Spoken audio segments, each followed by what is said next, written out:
15 अगस्त 2025 को भारत अपनी स्वतंत्रता के 79 वर्ष पूरे करेगा।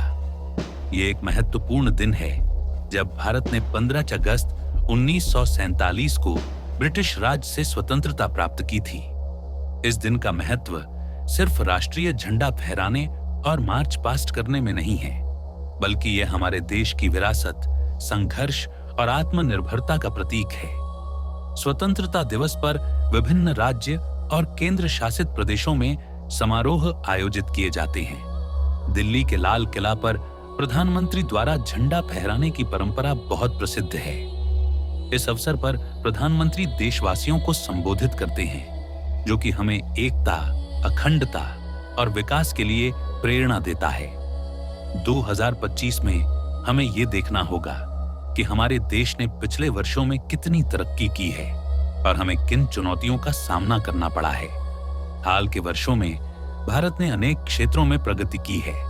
शिक्षा, स्वास्थ्य और तकनीकी विकास में उल्लेखनीय बदलाव आए हैं, जैसे कि डिजिटल इंडिया और मेक इन इंडिया जैसे कार्यक्रमों ने भारतीय अर्थव्यवस्था को नया आकार दिया है। इसके अलावा 2025 तक भारत का लक्ष्य विश्व की तीसरी सबसे बड़ी अर्थव्यवस्था बनना है। यह तब संभव होगा जब हम स्वदेशी उत्पादन और नवाचार को बढ़ावा देंगे। इसके साथ ही पर्यावरण संरक्षण भी एक महत्वपूर्ण विषय बनता जा रहा है। जलवायु परिवर्तन और प्राकृतिक संसाधनों की कमी के चलते हमें सतत विकास की दिशा में कदम बढ़ाना होगा। सरकार ने नवीकरणीय ऊर्जा स्रोतों को अपनाने के लिए ठोस कदम उठाने शुरू कर दिए हैं। स्वतंत्रता दिवस पर हमें यह संकल्प करना चाहिए कि हम अपने देश को पर्यावरण के प्रति जागरूक और जिम्मेदार बनाएं। इस दिन हमें हमारे स्वतंत्रता सेनानियों की याद भी आनी चाहिए, जिन्होंने अपने जान की परवाह किए बिना इस आजादी के लिए संघर्ष किया।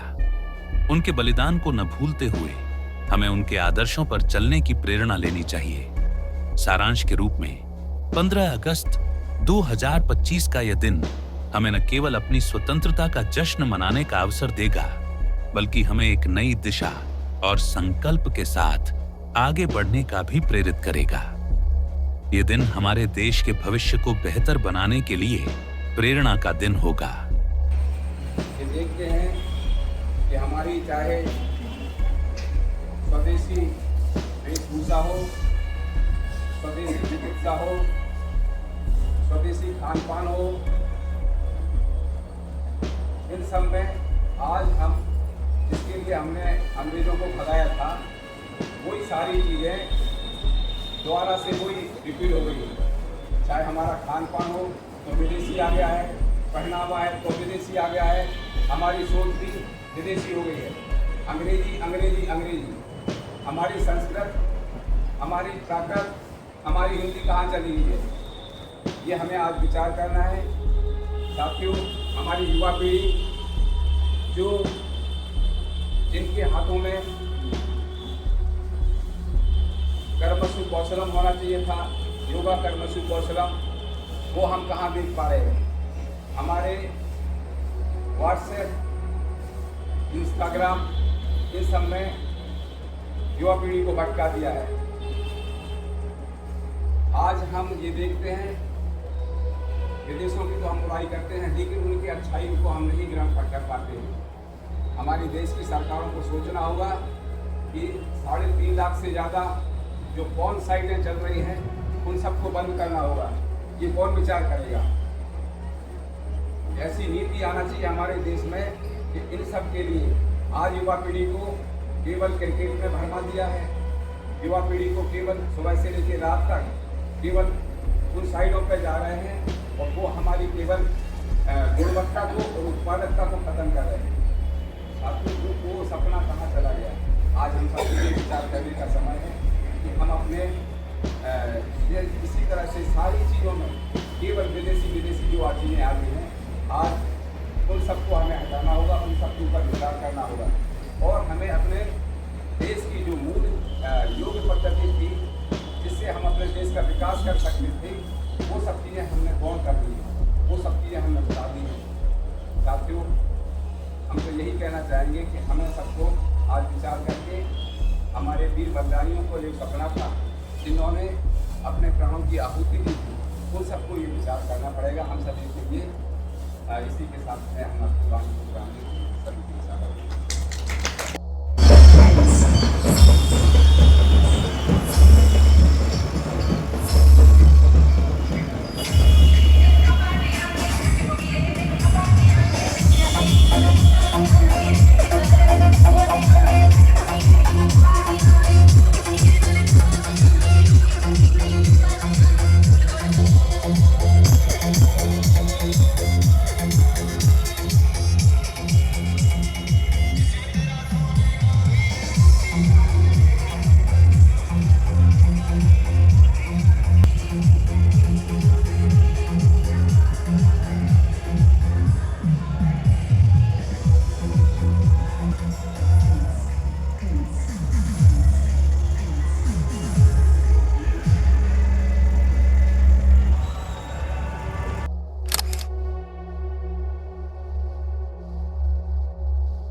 भारत माता की